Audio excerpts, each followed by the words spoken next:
kijana mwenzangu na mtumishi mwenzangu, mtu yoyote ambaye anamtumainia Mungu kwa moyo wote huwa hafeli, na kila ambaye kwa moyo mmoja na kumtumaini Mwenyezi Mungu huwa hafeli. Lakini nowadays tunakuwa kuna notion nyingi zinasema kwamba yule mbona anamtumikia Mwenyezi Mungu lakini sisi bado anafeli. Ngoja niende upande wa masomo. Utamkuta mfano mtu anafanya mitihani ya kwanza anafeli, anafanya mitihani ya pili anafeli, anasafu. Hapo sio kwamba Mwenyezi Mungu amekusahau au amekuadhibu, no. Bali kuna kitu Mwenyezi Mungu anakufundisha. Yamkini ikawa anakuambia, mwanangu, hebu ongeza juhudi zaidi katika kusoma.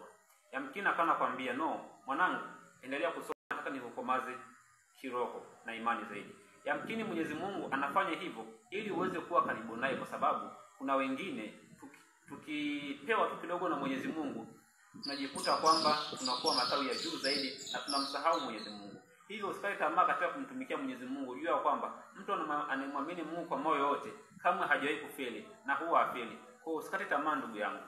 Kitu kingine, tukienda unakuta na mfano mtu alikuwa ana mpango labda wa kujenga nyumba kwa muda miaka 5, labda kwa miaka 2 ijayo, lakini anajikuta kafeli. Watu wanaanza kumsema, "Wewe jamaa unamtumikia Mwenyezi Mungu lakini akapanga kufanya hichi, mbona Mungu wake hajamsaidia?" Hapana. Usisikilize maneno ya watu, usikate tamaa. Mwenyezi Mungu hajawahi kumwacha kila mtu amuombaye kwa moyo wote.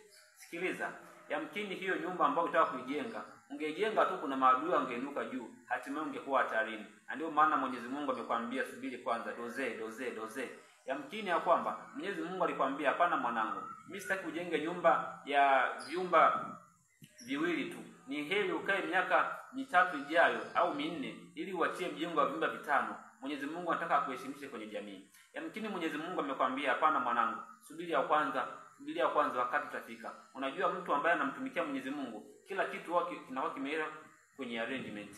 Utamkuta mtu kwenye kampuni analalamika, labda naomba sana kali sana, lakini bado kampuni yangu haina share nyingi, bado wawekezaji hawapo. Subiria kwanza. Mwenyezi Mungu anataka kwanza utulie, uendelee kujifunza zaidi kuhusu kampuni yako. Yamkini kampuni uliyoanzisha ikipata tu maarufu labda na kuongezeka kwa muda labda kwa miaka 3 au 4 au 5, yamkini utakosa uwezo wa kuicontrol kwa sababu hauna maarifa ya kutosha kuhusu kitu fulani.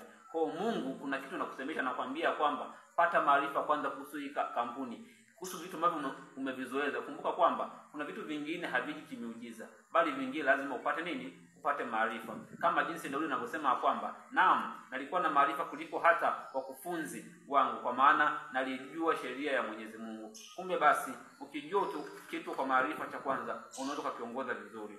Na nasema tena, hakuna anemtumikia Mwenyezi Mungu siku zote akafeli, bali kile ambacho unakiona kwamba kwa wanadamu ni kufeli, kwako sio kufeli. Na notion za watu wengine wanasema kwamba kufeli ni dhambi. Nani aliyesema kufeli ni dhambi? Mbona kwenye Biblia kuna watu wengi walipitia kufeli lakini ndio kufanikiwa? Sikiliza nikwambie, kufeli ni sawa na kujikwaa. Kujikwaa sio kuanguka, bali kujikwaa ni hali ya kwenda mbele kwa kasi.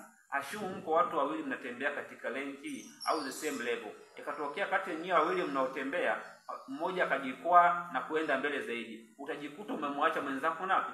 Umemwacha mwenzako nyuma. Hii inamaanisha kwamba kufeli sio kuanguka, bali ni kwenda mbele kwa kasi. Inakukumbusha kwamba kuna sehemu ambapo hujatengeneza vizuri. Aidha subiri kwanza, aidha vumilia, ama endeleza kupambana na utatoboa. Sikia nikwambie, pambana mtu wa Mungu, usichoke kijana. Pambana, haya maisha ni pambane mpaka tutoboe. Tusikate tamaa. Shida ya vijana wa leo, tunataka mambo ya leo. Ukiambiwa mambo ya miaka 5 ijayo, saki. Hebu tumaini Mwenyezi Mungu, halafu kuwa na uvumilivu. Ukitaka mali kwa haraka au mafanikio ya haraka, utajiingiza katika mambo ambayo yatakuwa sio mazuri. Omba, sali sana. Mwenyezi Mungu ni mwaminifu na mwenye utukufu. Ni Ite the Real Inspiration Voice, na Mwenyezi Mungu akubariki. Chao.